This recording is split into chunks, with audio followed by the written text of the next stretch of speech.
Je sais que vous attendiez tous la restauration d'un autre Remington, le 1858 de mon pote, mais vu la chaleur qu'il fait sur le balcon, ouais, 35 degrés, je vais plutôt restaurer celui-ci, enfin pas le restaurer mais le nettoyer comme je l'avais promis il y a encore beaucoup plus longtemps que ça. Donc c'est parti. Alors, le petit tournevis qui va bien.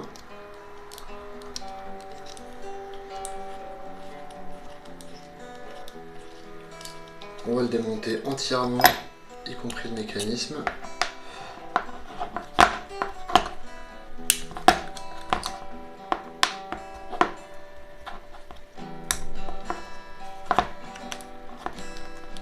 Hop.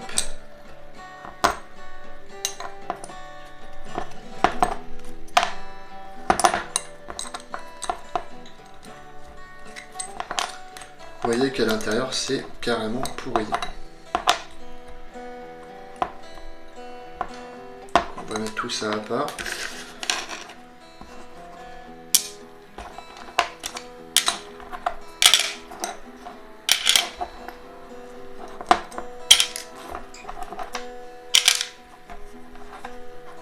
Et on va s'en occuper.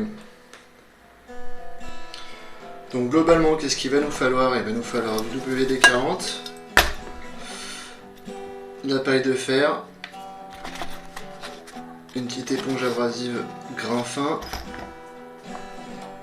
du lubrifiant et puis des petits écouvillons. Donc premier truc que je vais faire, c'est que je vais passer du WD-40 dans les parties rouillées à l'intérieur.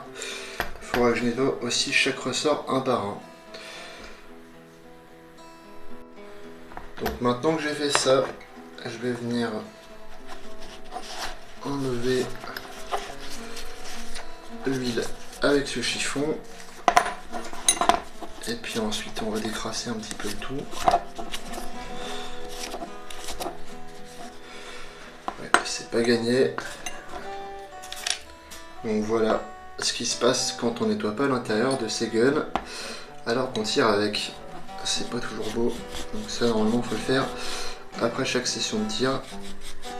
Ça n'a pas été le cas pour la dernière fois avec ce petit pétard.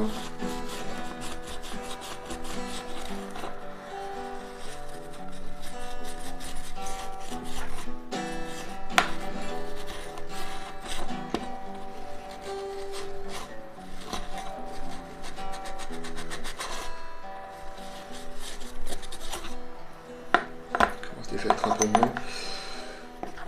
C'est vrai qu'il y a aussi quelques petites rayures à l'extérieur du pistolet, donc ça je vais essayer de les atténuer, mais bon, on verra bien. Et je vais avancer un petit peu hors caméra, histoire d'aller plus vite.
là, j'ai atténué donc les rayures sur toute la carcasse, nettoyé l'intérieur. Encore un peu crado, donc je vais améliorer un peu tout ça.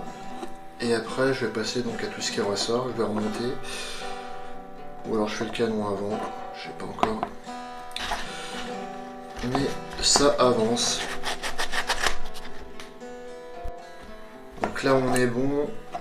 Logiquement ce qu'il va falloir que je fasse c'est m'occuper du canon. Et puis après les ressorts, tout réassembler et ce sera nickel. Voilà donc un petit écouvillon en 4-5. Ouais, ça rentre un peu forcé. Donc je vais faire ça hors cam. Mais je pense que c'est plein de rouille. Voilà, donc surtout des résidus de poudre. Hein.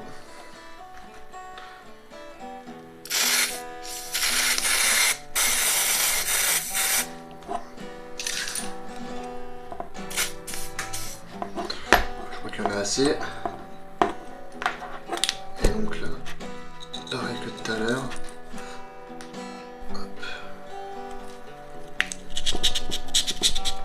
Voilà, c'est un peu la galère. Mais ça va le faire. Donc il a bien suinté l'oxydation. Voilà. Mais ça commence à venir. Et en fait, à vrai dire, c'est pas vraiment du 4-5, hein, c'est plutôt du 4-3, le Remington Raider, même si c'est marqué 4-5 dessus. Ce qui fait que quand on tire les plombs, enfin moi généralement je les écrase un petit peu en fait. Et ils vendent des petites billes de plomb en 4-3, mais c'est quasiment introuvable et ça coûte trop cher. Donc voilà, et c'est pour ça que là je force carrément comme un malade pour faire entrer les couillons dedans. Donc, je vais vous reprendre hors caméra quand j'aurai fini, parce qu'en caméra c'est très fastidieux. Donc j'ai quasiment fini, pas faire de point, mais ça suinte toujours. Hein. Ouais. Ah non, ça commence à être bon. Ouais, encore du travail visiblement. Donc on va continuer. Parce que là, je sais pas si vous voyez la gueule des gouttes qui tombent. Ça commence à le faire. Ok, donc là je m'occupe du petit verrou. C'est là où on met son amorce, là où on met son plomb. Fortement déconseillé de mettre de la poudre dedans entre les deux, si vous voulez pas que ça vous pète à la tronche. Si peu focus, ça serait pas mal. Vous voyez, j'ai les mains dégueulasses, donc c'était vraiment pas une perte de temps. Vous voyez aussi que le bronzage, ce que je disais hein, par rapport au WD-40, j'avais pas mal de questions. Ben ça le fait partir. De toute façon, moi je vais me lancer dans le bronzage à froid ou à chaud, je sais pas encore. Et autant vous dire que j'ai pas mal de pétoirs qu'il va falloir que je rebronze, en tout cas à certains endroits. Enfin, ça dépendra de la rareté de l'exemplaire, et puis je ferai les tests de toute manière sur des épaves. Donc voilà, je vais m'occuper de ce truc là. Donc maintenant que ça c'est bon, on va venir donc là. Vous voyez ce ressort qui est dégueulasse. D'autant plus que c'est 35 € un ressort comme ça et on n'en trouve quasiment plus. Le fournisseur qui me les envoyait donc a fermé depuis au moins 10 ans. Au moins 8 on va dire. Donc voilà, il sèche un peu. Donc on va surtout pas s'amuser à poncer un ressort, hein, vous en doutez bien. C'est vraiment pas une bonne idée. Voilà, il est clean à peu près.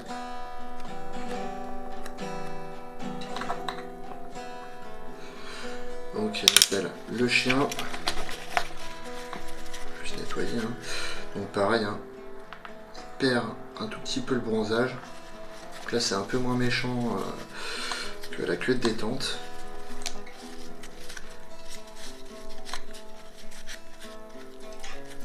Ok. ça, pareil, vous voyez. On voit qu'il y a des restes de noir dedans. Mais ça, on s'en fout un peu. De toute façon, je crois que c'était bronzé qu'à l'intérieur. Pas très esthétique.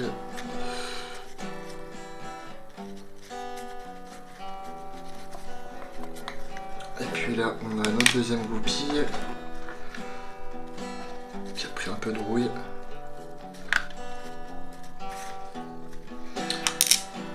Voilà. Et puis le ressort boudin. Donc ce qui est pas mal, c'est que c'est pile la taille des ressorts de stylo bic. Donc vous coupez en fait si jamais vous perdez le vôtre en démontant. Alors vous me direz pourquoi j'en suis arrivé à un tel niveau de saleté. C'est que j'avais nettoyé que le canon, la dernière fois je l'avais utilisé, et puis après j'étais allé bosser dans le nord et je l'ai zappé quelques mois. Et puis j'ai jamais pris le temps de m'en occuper parce que j'en avais d'autres qui venaient d'arriver. Celui-là c'est mon premier pour rappel. Donc là, ça va être le remontage, tout simplement. On arrive donc à la partie la plus fastidieuse, puisque on a plein de tout petits trucs. Et puis, vous voyez la taille de mes doigts, c'est pas une partie de plaisir. Ok.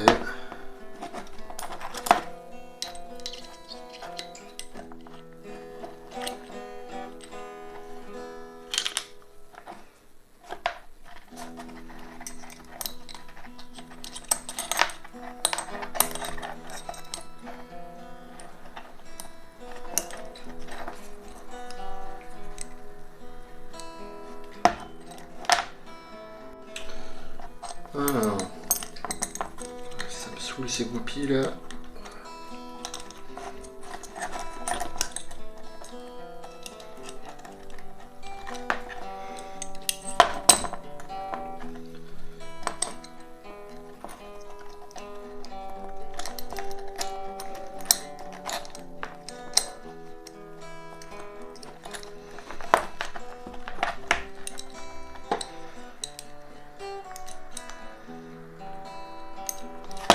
Donc là, il va falloir que je remette le ressort.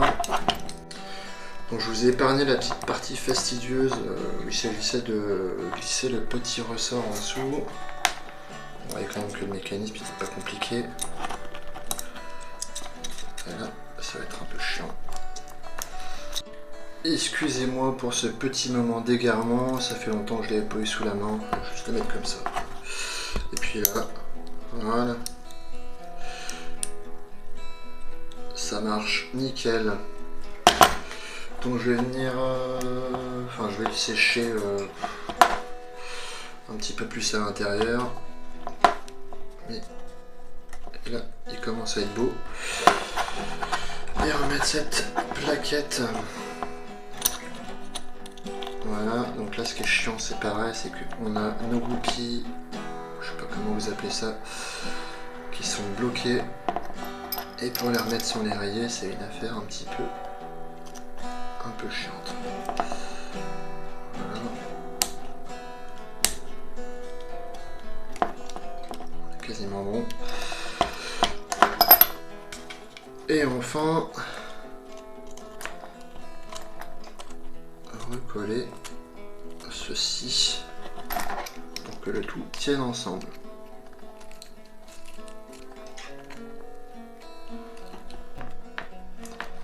Au niveau de la mécanique, avec toute la merde que j'ai enlevée dedans.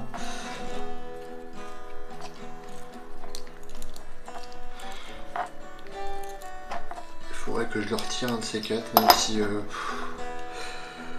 comment vous dire, au niveau précision, encore une fois, si vous arrivez à toucher une canette, allez, à 4 mètres, c'est que vous êtes balèze.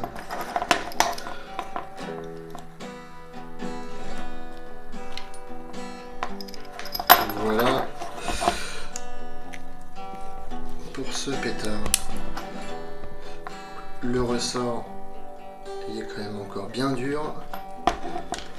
Encore heureux vu le prix que je l'ai payé. Puis ça a l'air propre. On va le mettre là. Voilà. Donc il n'y a plus qu'à serrer le tout. Et puis après, bah, je viendrai lubrifier ce petit pistolet. Donc là, les rayures sont quasiment toutes invisibles, bien atténuées. Et donc je vais lubrifier un petit peu le tout pour le stocker.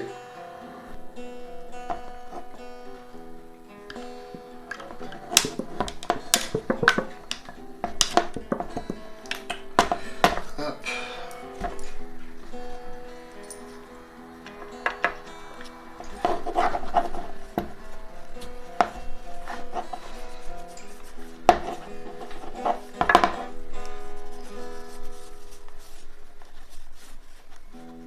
Il commence à être beau.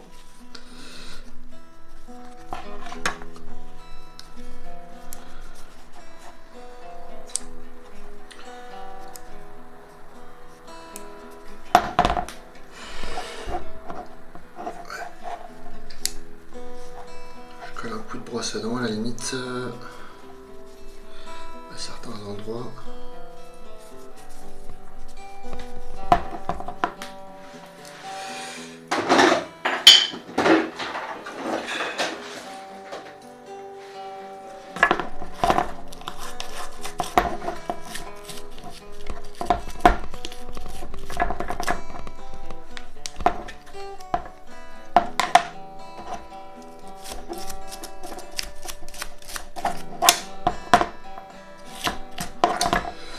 Et voilà, donc c'est tout pour la vidéo d'aujourd'hui. J'espère que ça vous aura plu.